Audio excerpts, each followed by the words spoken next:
Kalusang.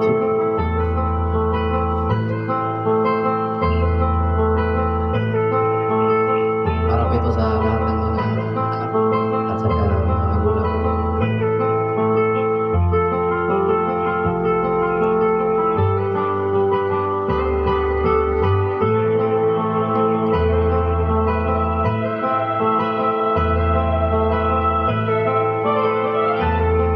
Nung isilang ka sa mundong ito, laking tuwa ng magulang mo at ang kamay nila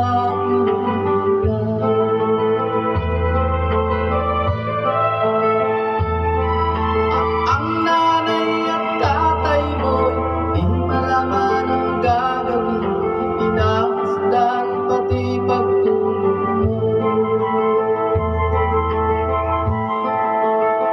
At sa gabi napupuyat ang iyong nanay sa pagtimpla ng gatas mo.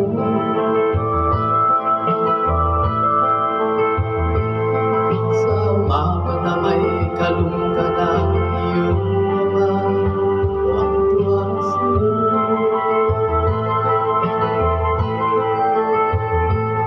Ngayon nga'y malaki ka na, nais mo'y maging malaya, di man sila payag, walang magagawa.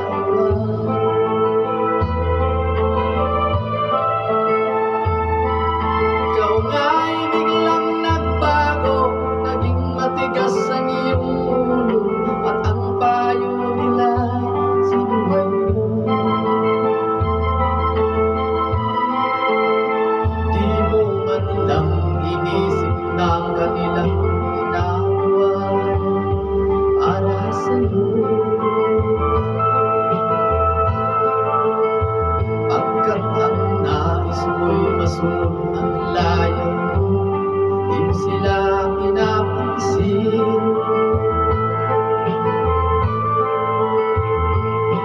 Nagdaan ba ang mga araw at ang landas mo'y naligaw, ikaw ay nalulog sa masamang bisyo.